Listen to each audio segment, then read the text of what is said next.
Entonces vamos viendo por causas cómo se hace este diagnóstico. Entonces, en general los pacientes suelen tener siempre hipoxemia. Vamos a usualmente detectarlo antes de hacerle el AGA, primero con un pulsioxímetro. Entonces este paciente va a tener probablemente una hipoxemia, va a estar con una saturación baja. Entonces tenemos una saturación, ¿no? Una saturación baja. Del paciente está hipoxémico, le tomamos un análisis de gases arteriales. Entonces, en ese AGA vamos a ver sus valores y la gradiente. ¿Qué sucedería si tengo gradiente normal? Entonces, si yo tengo gradiente normal, ya me voy quitando varias posibilidades, ¿no es cierto? Sé que gradiente normal puede ser IRA 2, lo más frecuente, o puede ser un paciente, ¿no?, con una presión inspirada de oxígeno baja, como puede ser la altura, ¿no? Entonces, vamos a ver. Entonces, miramos cuando tenemos una gradiente normal, obviamente inmediatamente evaluamos cómo está ese CO2. Si ese CO2 está normal, menor o igual a 45, entonces sigo pensando, ¿dónde estoy? Ah, estoy en Cusco, pues. Y entonces tengo una presión, ¿no?, una presión inspirada de oxígeno más baja, porque tengo menor concentración. Mi presión de oxígeno inspirado es menor porque tengo un FiO2 que ha bajado, que es menor por la altura, por la hipobaria. Recuerden que esto es lo que, por eso se le llama hipoxemia hipobárica. Esta es la típica hipobaria. Porque hay baja de la presión barométrica. Entonces la típica hipobaria. Entonces tengo, ¿qué características tiene? Hay hipoxemia, hay saturación baja, el CO2 es normal e incluso suele ser muy bajo porque las hipoxemias suelen producir hiperventilación, así que el CO2 tiende a bajar incluso, y va a tener gradiente alveolo arterial normal. Eso es importante. Eso se suele ver, ¿dónde? En la enfermedad de altura. Y sus variedades que vamos a ver después. La enfermedad de altura que tiene sus variedades. ¿Ok? Entonces ahí vamos haciendo nuestro esquema diagnóstico. Recordando que la enfermedad de altura puede producir, ¿no?, el mal de montaña agudo, el mal de montaña agudo soroche, ¿no es cierto? El mal de montaña agudo soroche, ¿no?, que es lo más frecuente, que se da entre las 4 y las 24 horas que el paciente llega. El paciente inicialmente, todos los que lleguemos por encima de los 2.500 metros de altura, vamos a comenzar a hacer, ¿no?, aparte de hipoxemia, ¿qué haremos? Hiperventilación, alcalosis respiratoria y probablemente cierto edema cerebral. Si este edema cerebral se convierte en algo más dañino, nos va a dar cefalea, náusea, vómitos, hiporexia, insomnio. Eso es el mal de montaña aguda, eso es lo más común, ese es el llamado soroche. ¿Eso puede hacerse más grave? Sí, podríamos hacer hasta un edema cerebral de altura y entrar hasta en coma, pero eso se decía es muy raro, pero se dan casos, especialmente en grandes alturas.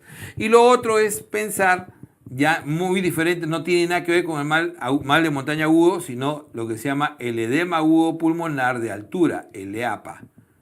Que eso se suele dar en aquellos que tienen un problema cardiopulmonar de fondo o han hecho grandes esfuerzos en grandes alturas. El EAPA se suele dar por encima de los 3.800 metros de altura, por encima de eso. Y suele ser sobre todo en pacientes, ¿ok? Suele ser sobre todo en pacientes que tienen ya una enfermedad cardiopulmonar de fondo, hipertensión pulmonar, col pulmonar, etc. Estos pacientes lo suelen hacer 2 a 4 días después de haber llegado. Y muchas veces se relaciona con grandes esfuerzos hechos en grandes alturas. Como sean, este es un tema que se va a revisar solito. Regresamos acá. Estábamos con una gradiente normal y un PCO2, ¿no es cierto? Un PCO2 que en este caso ahora sí no salió alto. Miren que la mayoría de los textos hoy en día te dicen considéralo positivo realmente por encima de 50. Pero nosotros vamos a usar el valor que se suele usar en nuestro examen residentado. Y en nuestros exámenes en general en nuestro país. Mayor de 45 vamos a decir que eso es alto y es hipercárbico. Entonces, esa hipercarbia, ¿no? Esa hipercarbia mayor de 45 nos está señalando un mecanismo. ¿Cuál es el mecanismo? Tengo gradiente normal, tengo CO2 elevado, eso es IRA tipo 2 y su mecanismo es la hipoventilación alveolar. Entonces, esto es una IRA 2, ¿no es cierto? Esto es una IRA tipo 2. Okay. Es decir, ¿tiene hipoxemia? Claro que tiene hipoxemia, de diferente valor, generalmente entre 60 y 80, pero puede ser incluso menor de 60. Entonces, eso va a tener varios mecanismos neuromusculares o pueden tener mecanismos centrales, incluso por drogas. Cuando te digan, ¿qué hipoxemia, qué insuficiencia respiratoria se suele asociar con drogas? Esa es la típica insuficiencia respiratoria tipo 2 por hipoventilación alveolar. La toxicidad por drogas lo que hace es disminuirte la capacidad de profundizar tu ventilación y disminuye el número, sobre todo, de respiraciones por minuto. Y entonces tendremos, como decíamos, los neuromusculares, donde ahí sí hay una disminución de la presión de inspiración máxima. O sea, no tengo capacidad de inspirar máximo. ¿Por qué? Porque neuromuscular, no hay fuerza muscular, o tengo cifoescoliosis, ¿no? O tengo una obesidad mórbida, entonces no tengo cómo. Entonces tengo una disminución de la presión inspiratoria máxima. Entonces no puedo inspirar. O sea, puedo respirar, estoy respirando igual, 14, 16, como todo el mundo, pero no llego, es casi superficial, porque no hay fuerza. Mi músculo o mi sistema nervioso periféricamente ha fallado, se ha desmielinizado. Un paciente con Guillain-Barré, un paciente con ELA, un paciente con intoxicación botulínica, por ejemplo, un paciente con miastenia. Entonces van a tener disminución de la presión inspiratoria máxima. No pueden llegar. ¿Se dan cuenta? Ese es un tipo de hipoventilación. El otro tipo de hipoventilación va a tener la presión inspiratoria máxima normal. Va a llegar hasta el final. Puede llegar hasta el final sin problemas. No tiene dificultad ahí. El problema es que tiene menos frecuencia, menos estímulo central. Es un sistema nervioso deprimido. ¿Y por qué lo han deprimido? Bueno, hoy en día alguien me dirá, todo el Perú está deprimido, pero no es por eso. ¿Por qué está deprimido este sistema nervioso? Puede ser por drogas, usualmente por drogas, y ahí vienen los opiáceos, ahí vienen los anestésicos, o puede ser deprimido por alguna enfermedad central, un tumor, una encefalitis, incluso algo agudo, la herniación del hungus. Entonces acá su capacidad inspiratoria máxima, su PIN es normal, no hay problema, pero lo que tiene es menos número de ventilaciones o respiraciones por minuto. Entonces pasa como varios segundos y recién... Y muchas veces también ya disminuye la profundidad. Pero este PIN, en realidad, este paciente no pierde la capacidad de poder hacer una inspiración máxima. No hay problema. No hay deterioro en la periferia, en la capa. O sea, no es problema muscular, no es problema del sistema nervioso periférico, no es problema de la caja. Es problema central. Son los dos grandes que vamos a ver ahora. Entonces regresemos ahora acá. Estábamos aquí. Estos son con gradiente normal. Miren, importante la gradiente. Recuerden que la gradiente normal suele estar por debajo de 25. Es la gradiente normal. Gradiente alveolo arterial normal. ¿Qué pasa si la gradiente alveolo arterial está alta? Entonces, la gradiente alveolo arterial es importante porque ya saben, o ya deben haber escuchado que cuando la gradiente suele pasar de 450, ese paciente requiere ventilación mecánica. Eso lo vamos a ver ahora en esta clase. Entonces, una gradiente alta quiere decir que hay un deterioro del pasaje de los gases a través del alveolo, ¿no? Y sobre todo la membrana alveolo capilar, que es la estructura de difusión. Entonces, generalmente estos pacientes con gradiente alta van a tener una respuesta de oxígeno del 100%. Vamos a ver si hay esa respuesta al oxígeno. Si yo le pongo oxígeno y su respuesta es al 100%, entonces esos pacientes suelen tener, sobre todo, dos problemas: un desbalance o un defecto de difusión. ¿Eso qué quiere decir? Yo te pongo a ti oxígeno y tu saturación, que estaba en 85, ¡rum!, sube por encima de 92%, sobre todo 94%, entre 94 y 98, o sea, se va por encima del 92%, esa es una buena respuesta cuando al alto flujo. Entonces, inmediatamente llega, te puse oxígeno, doctor, se recuperó rápido. Ese debe ser. O su mecanismo es desbalance o su mecanismo es defecto de difusión. Ahí tienes varias patologías. Entonces, el desbalance, como decíamos, tiene que ver con esa incapacidad, esa cantidad de pulmón que no está recibiendo, no hay intercambio por algún motivo, es obstructivo, no están recibiendo, o el pulmón no le está llegando suficientemente sangre. Entonces tenemos el asma EPOC como típicos ejemplos obstructivos, tenemos el embolismo pulmonar como algo muy severo, tenemos dentro del embolismo el tromboembolismo, que es lo más frecuente, el edema agudo pulmonar, por ejemplo, también va a producir este desbalance, ¿no? Ventilación-perfusión. Acuérdense que todas las enfermedades pueden tener varios mecanismos, no son puros, son varios mecanismos, ¿ok? Son varios mecanismos. Incluso hasta la neumonía puede tener el mecanismo de desbalance metido. El defecto de difusión sí es muy típico del EPIT, de la fibrosis pulmonar y los enfisemas. O sea, no hay esa membrana alveolo, ha perdido o tiene exagerada compliance, como en el caso del enfisema, pero igual no sirve para un buen intercambio. Esa membrana alveolo capilar está deteriorada, su intersticio está deteriorado, entonces hay un defecto de difusión. Estos pacientes que hacen hipoxemia, básicamente hacen hipoxemia, estos pacientes van a tener una respuesta al oxígeno a alto flujo, más que el 100%, tómenlo como un oxígeno de alto flujo, una buena respuesta. Significa que van a superar el 92% por lo menos la saturación. Mientras que aquellos que no significa que le pusiste oxígeno, no pasó nada. No, sí, vino con 85 y subió, doctora, a 90, pero no sube más. O sea, le ponemos y está subiendo. Sube a 91, con las justas llega a 92, pero no sube más. Entonces, no hay buena respuesta, no está por encima del 92%. Estos que no tienen buena respuesta suelen ser ese gran mecanismo, ¿no? Está el chan derecha-izquierda, es que no hay manera, porque no hay manera de reclutar a estos pacientes para que incremente realmente, porque está ocupado el espacio, hay ocupación alveolar, es lo más probable que haya ocupación alveolar. Y esa ocupación alveolar puede ser por diferentes productos, el pus, lo más frecuente, neumonía, agua, ¿no? Un edema agudo pulmonar, puede ser material proteínazo inflamatorio, puede ser sangrado, entonces podemos tener varios mecanismos. Ahí tenemos la neumonía, más frecuentemente hace este mecanismo, la hemorragia, el síndrome respiratorio agudo, por ejemplo, ocupación alveolar. Puede estar colapsado ¿cómo se llama? El alveolo, y entonces obviamente no va a haber forma, va a pasar, como habíamos hecho el dibujito, va a pasar la sangre de derecha a izquierda sin haberse oxigenado, porque no hay manera que ese alveolo funcione porque está colapsado, como puede suceder en la atelectasia. O puede haber un chant real en las enfermedades malformaciones arteriovenosas, como la hemorragia, ¿no? Como el síndrome de hemorragia telangiectasia, ¿no? Congénita, ¿no? También llamado Osle-Weber-Rendu, por ejemplo, los chant reales, ¿no? Las malformaciones arteriovenosas, o también, por ejemplo, la persistencia del foramen oval, ¿no? Entonces también son condiciones que pueden darte este tipo de chant derecha-izquierda. Pero sobre todo, este es el que nos acordamos más, ¿no? La ocupación alveolar. Entonces, de la manera, es el panorama grande que vamos a ir viendo ahora en insuficiencia respiratoria.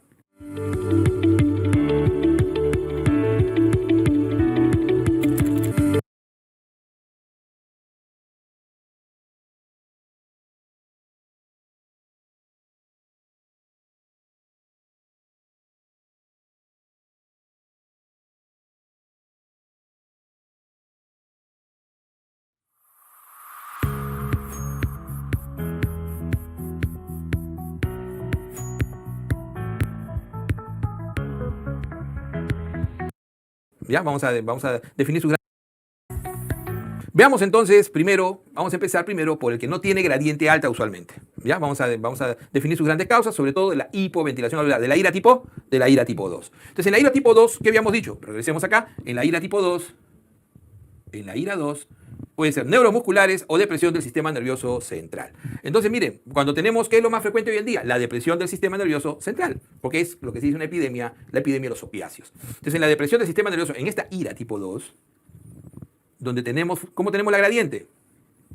Normal. ¿Cómo estará la presión de CO2? Elevada. Generalmente solemos decir 45, pero suele estar por encima de 50, es lo más común. ¿Cómo estará el pH?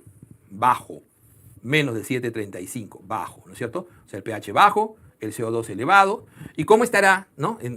Tenemos la gradiente, ¿cómo estará el oxígeno? También habrá hipoxemia. Vamos a tener una presión de oxígeno también baja, que puede ser muy variable. Puede estar, lo más usual es que esté entre 60 y 80, pero ya estando ya por debajo de 80 es hipoxemia. O sea, suele estar sobre todo hipoxémico. Ok, entonces esas son las características de esta ira 2. Y entonces esta ira 2, una de las grandes causas, ¿no? Es la depresión del sistema nervioso central de su tronco. Entonces vamos a ver nosotros por qué el tronco es importante. Porque está el centro inspiratorio y el centro expiratorio a nivel del bulbo, ¿no es cierto? Y a nivel del puente tendremos el centro amnéutico y neumotáxico. O sea, están ahí los grandes centros de control y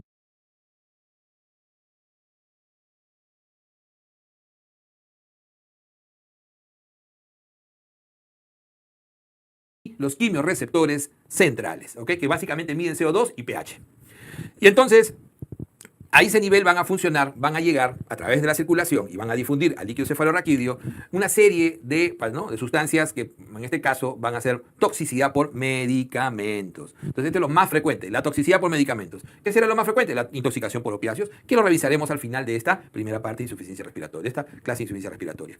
Intoxicación por opiáceos, se ha llamado a la última década, ¿no? La década de la intoxicación, de la epidemia de la intoxicación por opiáceos en el mundo, en el primer mundo, ¿no? En las benzodiazepinas también es una toxicidad por benzodiazepinas. Los neurolépticos, que es un poco más crónico en el sentido de los pacientes que utilizan esto, que generalmente son pacientes psicóticos, y también anestésicos, ¿no? Anestésicos, uno siempre se acuerda, pero anestésicos, claro, ¿cómo se murió Michael Jackson? Por toxicidad por anestésicos. Entonces, estos van a deprimir.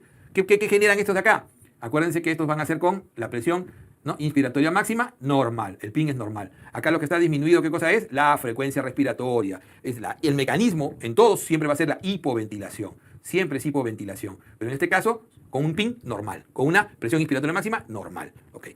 Y lo otro es el hecho de que tenga daño orgánico central. A este nivel del tronco le han hecho daño. ¿Quién le hizo daño? Una infección, una encefalitis, generalmente virus, ¿no? O puede ser un infarto, una hemorragia, un accidente cerebrovascular, hemorragia inicial. Puede ser una herniación transuncal.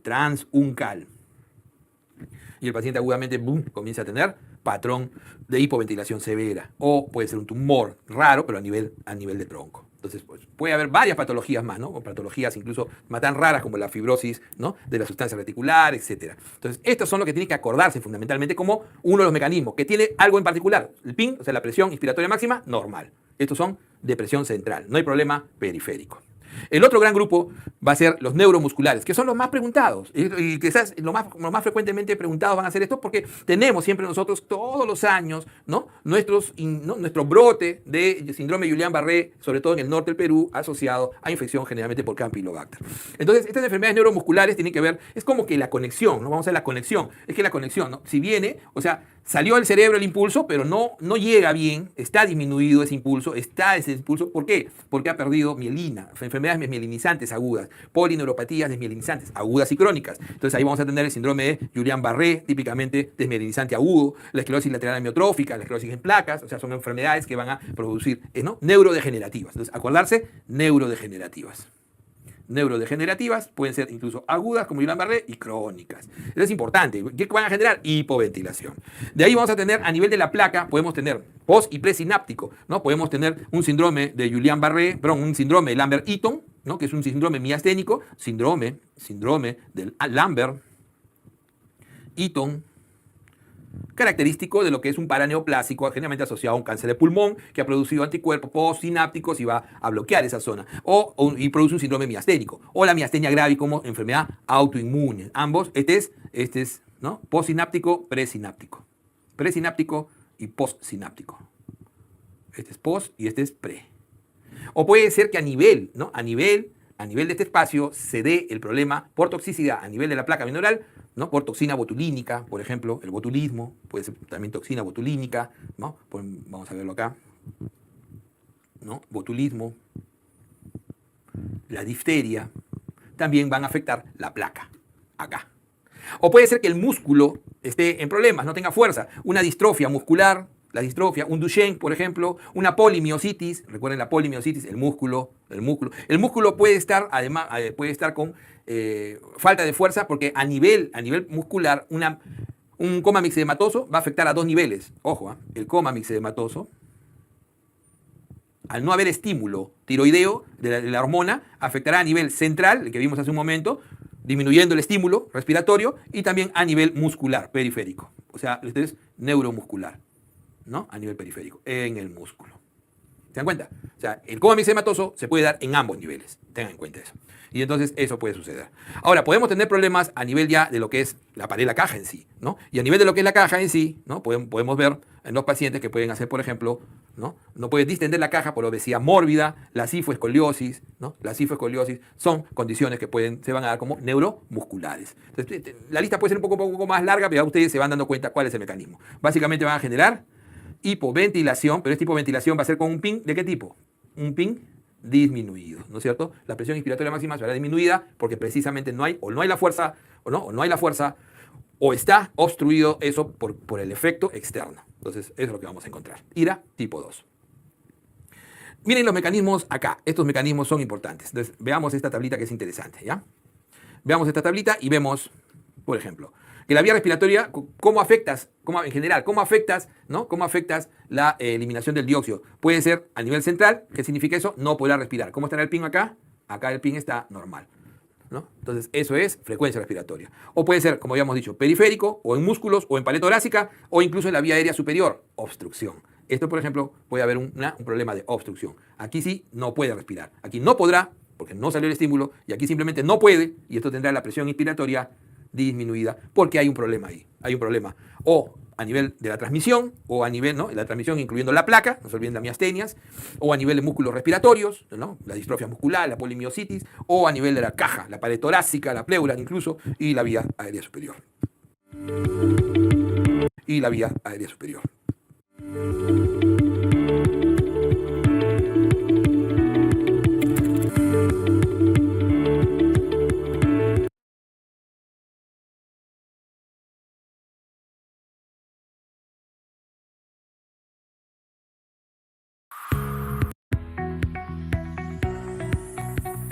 Veamos ahora el manejo. Entonces, tenemos más o menos ya una idea más precisa. Veamos ahora el manejo. Entonces, cuando viene un paciente hipoxémico, ¿todos van a venir hipoxémicos o no? Claro que sí. Doctor, todos son hipoxémicos. El puro hipoxémico, que es el AIRA1, que es hipoxémica y sobre todo hipóxica, o sea, el paciente está por debajo de 60, es decir, el hecho de que esté por debajo de 60, eso ya te da la idea de que no hay una buena extracción de oxígeno periférico y eso es, no solamente es hipoxémico, sino hipóxico probablemente, de hecho. Y entonces si tienes el paciente hipoxémico, pero que básicamente su principal problema es retención de CO2, hipercálico, el tipo 2. Entonces, a ambos, igual, lo primero que vamos a darle siempre es oxígeno, porque al final el oxígeno es el salario de la célula, oxígeno y glucosa. Sin eso se apaga. Entonces tienes que darle oxígeno. Y ¿cómo vas a manejar a ese paciente? Entonces hay parámetros, ¿no? Vamos a ver el pH, la frecuencia respiratoria, nivel de conciencia, ¿no? Y si hay asociado falla de otros órganos. Y de acuerdo a eso, veremos qué oxigenación le vamos a dar, ¿ok? Veamos esto, que es sencillo. Entonces es la pregunta clásica, ¿no? O sea, doctor, ¿le doy alto o bajo flujo? Y acá lo vamos a definir un poco mejor. Y es que lo puedo ver en una sala general en mi pacientito cuando la severidad es leve. ¿Pero por qué digo que es leve, doctor? Porque usted dice que es leve. Es leve porque el pH que tiene está no muy bajo. Está entre 7,3 y 7,35. No es un pH bajo. O sea, es un pH bajo, pero no un pH crítico. No está por debajo. Está entre 7,3 y 7,35. Su frecuencia respiratoria todavía está, ¿no?, a nivel 30 y sobre todo, ¿no?, o el trastorno es netamente restrictivo. Tiene una frecuencia respiratoria todavía no alta, menos de 30. Y menos de 25 si es obstructivo. Va a depender, ¿no? Menos de 30 si es restrictivo y menos de 25 si es obstructivo. Todavía es leve. Su Glasgow es 15. Está haciendo su sudoku tranquilo. No hay falla asociada a otros órganos, entonces a ese le doy bajo flujo. Viendo solamente un parámetro, uno dice, doctor, bajo flujo, ¿y cómo que estará su saturación? Que ese es un parámetro que a veces nos olvidamos, pero es el que más utilizan en las preguntas. Si su saturación está entre 90 y 95%, eso va a ser bajo flujo. Entonces, pero vamos a ver estos parámetros, ¿ah? Menos de 30 frecuencia respiratoria en el restrictivo, menos de 25 en el obstructivo y un pH que está entre 7,35 y 7,3. Ese es leve y ese es bajo flujo. Veamos ahora el paciente que requiere alto flujo. Ese paciente va a ir a cuidados intermedios, o eso es lo que debería hacer. Obviamente que no todos los hospitales podrán hacer esto. Ese es moderado, es un paciente, y ya está con un pH entre 7,2 y 7,3 en ese rango. Algunos ahí discuten a 7,25, si 7,20 puro, pero está en menos de 7,3, no baja de 7,2 de hecho. Ahí sí, ya la frecuencia respiratoria está en 30, 35 en el restrictivo, y está, en el caso del obstructivo, también entre 25 y 35, en ese rango. Ese paciente ya comienza a tener algunos estados confusionales y puede tener un Glasgow entre 10 y 14. Ese paciente ya está para entrar casi a meter. Por eso que a este paciente le voy a dar alto flujo. Y es muy probable que ya tenga falla en otros sistemas. Entonces, ¿con qué lo corrijo? Con alto flujo. Este ya suele tener menos del 90% de la saturación. Eso es lo usual. De hecho, que tiene menos de 90. Tiene una frecuencia respiratoria, de hecho, mucho más alta. Y eso hace que sea de alto flujo. En cambio, ya el paciente que lo voy a meter a ventilación mecánica, el paciente que está en UCI, ese paciente severo, ese paciente ya tiene menos de 7,2. Miren que ahí nadie duda. Algunos dicen que con 7,25 ya debería meterlo. Con 7,2 ya no tengo duda de que tengo que meterlo a... Sí, claro, siempre y cuando ese 7,2 sea por causa respiratoria, estamos hablando, ¿no es cierto? ¿Quién me va a dar ese 7,2? Ese CO2 elevado, de hecho que tiene un CO2 elevado. De hecho que una frecuencia más de 35, ya eso también es otro indicativo de ventilación mecánica hoy en día. Ya su nivel de conciencia menor de 10 de Glasgow, entonces ya ese paciente está casi en sopor, ni entrando al coma, que es un Glasgow 8. Generalmente sí tiene, ¿no?, definido otros órganos, generalmente es hipotenso, tiene otros problemas en otros sistemas. Y ese paciente no corrigió con alto flujo. Ese paciente va a ventilación mecánica definitivamente. El que va a alto flujo podría utilizar algo adicional. ¿Qué puede utilizar adicional al alto flujo? Puede utilizar ventilación no invasiva. Es una opción de antes de entrar, ¿no?, la ventilación no invasiva. Ya vamos a ver que es útil en varios casos.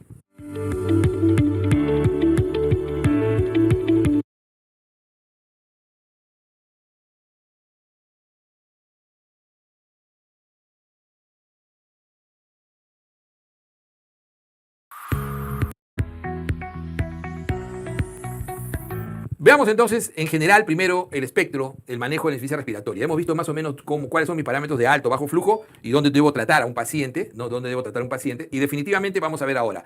Primero, ¿quiénes no requieren oxígeno? No requieres oxígeno si tienes una saturación mayor o igual a, faltó acá el mayor o igual a 90, y póngale ahí, a 96%. No necesita oxígeno. Si el paciente lo que tiene es un evento vascular, ¿no? Entonces, si el evento es cardiovascular, un IMA o un ACV, y tiene 90 o más de saturación, no requiere oxígeno. ¿Okay? A pesar de que esté en 91, no requiere oxígeno. Ahora, ¿quiénes requieren oxígeno a pesar de todo? O sea, ¿quiénes sí, a pesar de que están en 96%, ¿no? A pesar de que están en 96%, ¿a quiénes sí le vas a dar oxígeno? Doctor, pero mi paciente está con 98% de saturación. ¿Por qué le ha puesto oxígeno? Porque es intoxicación por monóxido. Por eso que todos los pacientes que vienen de un evento de inhalación de humo y han sido, eso siempre, aunque saturen bien, oxígeno de alto flujo. El síquels en anemia, los neumotórax. ¿Por qué no neumotórax? Porque se ha visto que cuando le pones oxígeno al paciente con neumotórax, a pesar de que no está hipoxémico, disminuye la pérdida de aire hacia el espacio pleural. Y el clúster, ¿no? Entonces, esos reciben oxigenoterapia a pesar de que su saturación esté en 96 o más. Indicaciones agudas de oxigenoterapia. Siempre recuerden, todo paciente post-PCR. Entonces, todo paciente post-paro cardiorrespiratorio, ¿cuánto es mi objetivo? 94 a 98%. Si hay un CO2 alto, o sea, yo necesito darle oxígeno también porque tiene hipoxemia. Pero ¿cuál va a ser mi parámetro? Si yo tengo un paciente con hipercarbia, acuérdense siempre, si yo tengo un paciente con hipercarbia, que nosotros lo tomamos con más de 45 y en el resto del mundo más de 50, ¿ya? Esos son los dos parámetros que se usan. Entonces, mi objetivo será en hipercarbia siempre que no suba la saturación más del 92%. ¿Por qué? Porque una saturación mayor del 92%, que lo usual es buscar 94 y 98 en todos los pacientes hipoxémicos, ¿no? En un hipercárbico no puedes buscar 94 y 98% porque esa saturación, ¿no? Esa oxigenación disminuiría centralmente, ¿no? Centralmente va a disminuir el impulso, la presión inspiratoria máxima. Entonces va a haber menos profundidad de la respiración. El PIN cae por ese motivo. Entonces debes buscar que tu paciente sature entre 88 y 92%.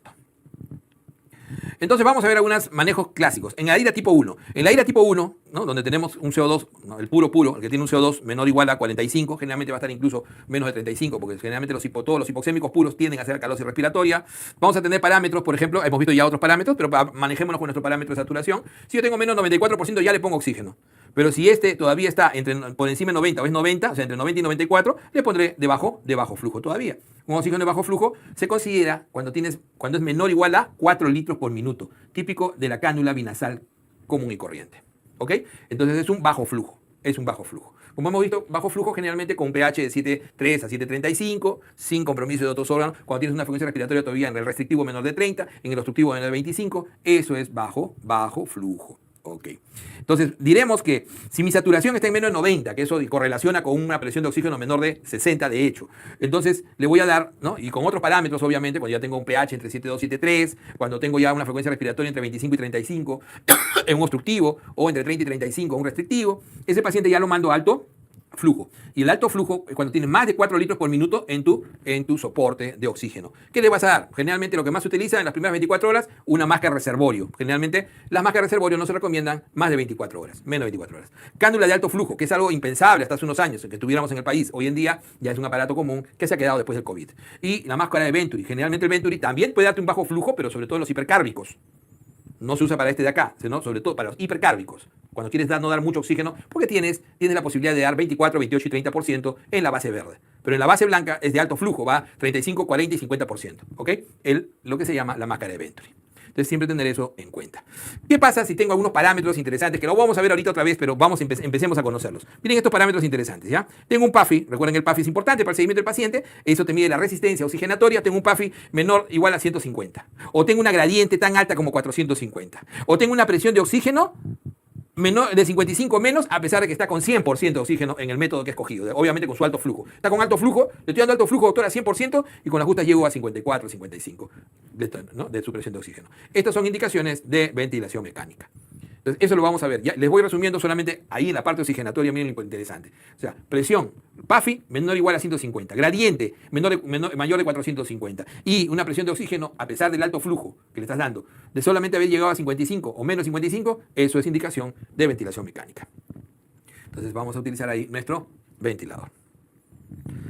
En la ira tipo 2, ya habíamos dicho que el parámetro es tratar de no llegar a más de 92%, siempre son hipoxémicos, la ira tipo 2 siempre es hipoxémica, o sea, puede ser que esté entre 60 y 80, puede estar incluso en menos de 60, pero acá lo que predomina es el mecanismo de hipoventilación y la hipercarbia, excepto cuando es obstructivo en el caso del EPOC, ¿ya? Y entonces nuestra saturación va a tratar de ir ¿hacia qué? Nuestra saturación va a tratar de ir fundamentalmente hacia 88 a 92%.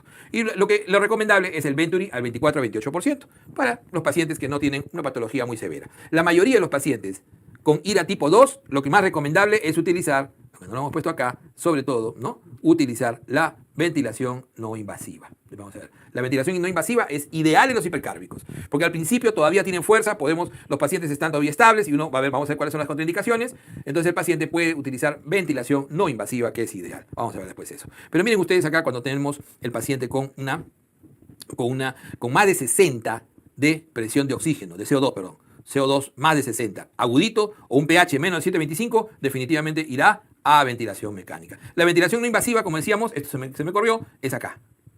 es en el paciente al inicio de la hipercarbia, cuando todavía es estable. Pero si el paciente ya se me va a 60 o más de CO2, o sea, 10 por encima del corte máximo, que es 50, ya estamos hablando de 60 o más, ¿no? O un pH menor de 7,25, incluso menos de 7,12 para algunas escuelas. Eso es indicativo de ventilación mecánica.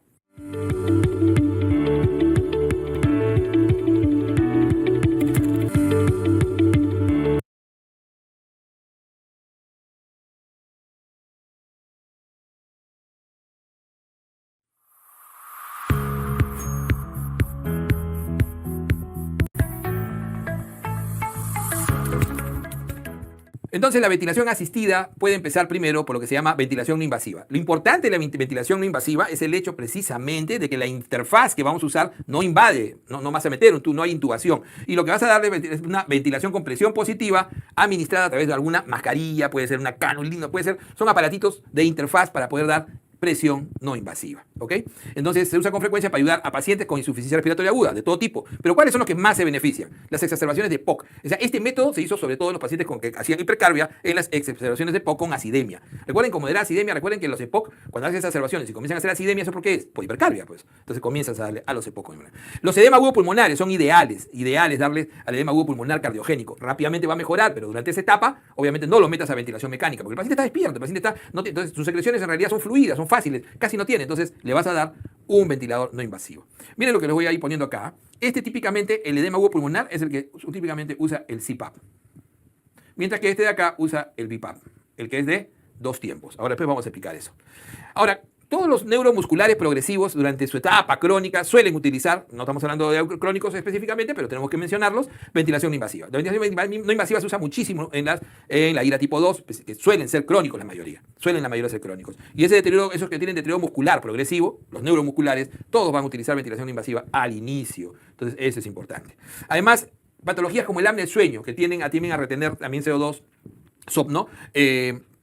El soporte que le puedas dar a algunas patologías hipoxémicas al inicio, por ejemplo, una neumonía, como le decía, que está entrando, necesita alto flujo, puedes usar adicional al alto flujo, puedes utilizarlo con ventilación no invasiva al principio. Y los pacientes post-extubación salen de ventilación mecánica a no invasiva como descalamiento. Entonces, tener en cuenta eso. Estas son las grandes indicaciones de la ventilación no invasiva. Recordando que una ventilación no invasiva es un aparato como este tipo, por ejemplo, una máscara que va a poder dar una presión, ¿no? Una presión positiva. Y esa presión positiva, cuando tú dices la típico BiPAP, o algunos lo ponen solamente sin la I, pero la típica BiPAP, es que te va a dar presión positiva en los dos tiempos, en el inspiratorio y en el expiratorio, ¿no?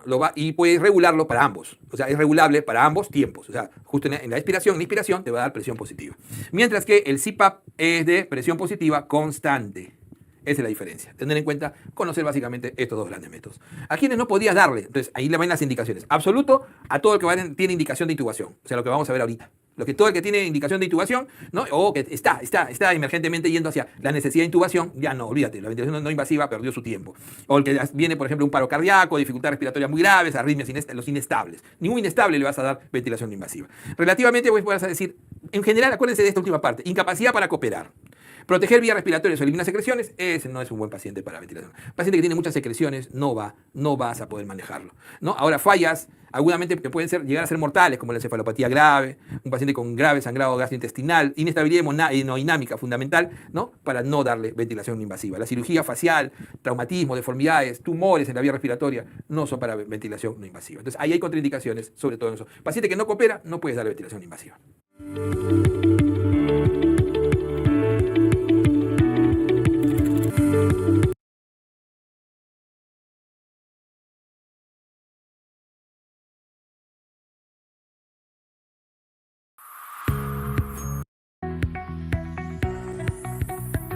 Veamos ahora la ventilación invasiva, la ventilación mecánica. Entonces, las indicaciones de ventilación mecánica hoy en día se han precisado mucho más a raíz de lo que pasó en la pandemia. Entonces, tenemos 3 parámetros grandes, después vamos a hacer un resumen, ¿ya? ¿Qué es lo que no te debes olvidar? Pero primero, ¿cuáles son todas las indicaciones? Entonces, pueden ser por clínica, por la evaluación clínica, por ejemplo, puedes tener, es obvio, algunos son obvios, como el apnea, el estridor, y este es importantísimo, el estado gravemente deprimido, generalmente 10 o menos de Glasgow, ¿ok? Todas las inestables, obvio, incapacidad de eliminar secreciones, también es, paciente, no es que tenga muchas secreciones, sino no las puede eliminar. Está lleno, doctor, y no las puede eliminar, no hay fuerza. Traumas en mandíbula, en tráquea, obviamente. De ahí la pérdida de reserva ventilatoria. Entonces ahí vamos a ver ventilatorio. Entonces acuérdense esa frecuencia mayor de 35, ¿no? Que ya indicaba meterlo a UCI. ¿No? Ya indicaba meterlo a UCI. Que tengas una fuerza inspiratoria baja, una ventilación minuto baja, sobre todo menor de 10. Generalmente esas son causas centrales de IRA tipo 2. Un aumento del CO2 más de 10 de tu basal. Tu basal podemos tomar 45, pero usualmente uno tomamos 50. Cuando tienes 60 o más, ya eso es agudamente es indicativo, como hemos dicho, de ventilación mecánica. Que tu hipoxemia sea refractaria, porque acuérdate que le has dado primero probablemente bajo, después alto flujo, y a pesar de eso, tu gradiente de arranque, 450. Tu PAFI no mejora, sigue en menos de 150, ¿no es cierto? O que tengas una presión de oxígeno, ¿no? Menor igual, siempre me olvido acá, a pesar de que tienes oxígeno suplementario de alto flujo. O sea, tienes alto flujo, le estás dando prácticamente 100% y tu paciente no subió más de 50. No llegó ni a 55, llegó a 55 máximo de PO2. Entonces, este PO2 indica ventilación mecánica. En resumen, veamos el resumen. Ahí está. Entonces, apnea, ni hablar. Estridor, trauma. Estado mental gravemente deprimido, Glasgow menor de 10. Respiratoria más de 35. CO2 más de 10, por ejemplo, mayor o igual a 60 agudamente, el PCO2. Gradiente mayor de 450. Un PAFI menor de 150. Y un oxígeno en 55 menor o igual a 55 a pesar del alto flujo. Entonces, son indicaciones de ventilación mecánica que vienen ahora siempre en los exámenes. ¿Ya? Esto revisarlo y tener esta tabla bien metida en la cabeza.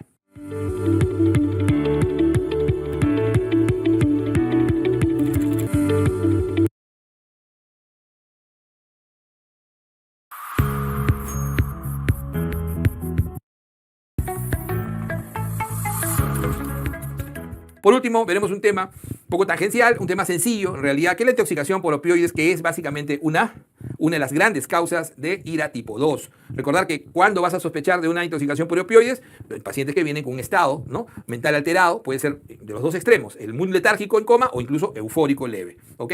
Las pupilas son mióticas, acuérdense, mióticas. Entonces, siempre las historias de las preguntas sobre esto van a mostrar sobre todo pupilas mióticas, estado mental alterado. Raramente te pondrán si los ruidos intestinales están bajos. Su frecuencia cardíaca y presión tienden a estar bajas o normales, pero tienden a estar más bajas, y hay hipoventilación marcada. Te pueden poner frecuencia respiratoria 6, pupilas mióticas, opiáceos. La evaluación, el paciente siempre debes, antes de un diagnóstico diferencial es con hipoglicemia, ver la radiografía de tórax, ¿no? El EKG, eso es básico, pero sobre todo en el manejo, lo primero siempre es ¿qué? ¿Dolar el naloxone? No, primero es asegurar ventilación adecuada. Monitorizar el CO2, que es la capnografía. Recuerden que toda la clínica grave de este paciente, la acidosis, ¿no?, y el trastorno del sensorio, sobre todo, está precipitado por un exceso de CO2, intoxicación hipercárbica, y hay una insuficiencia respiratoria tipo 2 y una acidosis respiratoria descompensada severa. Entonces, este tiene intoxicación hipercárbica con un CO2 muy elevado. Este paciente tiene una acidosis respiratoria descompensada y este paciente tiene una severa hipoventilación. Entonces, ¿qué vamos a hacer primero? Asegurar la ventilación, ¿no? Intubarlo, controlar la ventilación y ver que pierda CO2. La saturación de menos del 90%, y si el paciente tiene menos del 90% de saturación, ¿no?, y respira espontáneamente, hay que darle oxígeno de alto flujo. Si todavía puedo tratar de no intubarlo. Naloxona es el tratamiento y el antídoto que se va a utilizar, obviamente que es teórico, en nuestro país la naloxona nunca llegó, ¿no? Entonces, pero es teórico, debemos saber lo que debemos usarlo. Objetivo va a ser fundamentalmente una ventilación adecuada, y la ventilación mecánica es algo que siempre va a estar inmersa ahí dependiendo de los parámetros que tengamos. En el paciente apneico, obviamente, inmediatamente hay que ventilarlo con tubo máscara. Entonces, la intoxicación por opiáceos, no se olviden, pupilas mióticas, el antecedente, va a ser paciente que con manejo de dolor por cáncer, es lo clásico, ¿no? Paciente que está en manejo de dolor, o paciente con cáncer en manejo de dolor, ingresa por pupilas mióticas. Frecuencia respiratoria en 6, ¿no? Ligera, ¿no? Levemente, de repente ponen presión, límite, ponen 950, está ligeramente hipotenso, ¿no es cierto? El paciente está somnoliento o está en coma, entonces inmediatamente asegurar la vía aérea, ventilación, probablemente soporte ventilatorio y naloxone.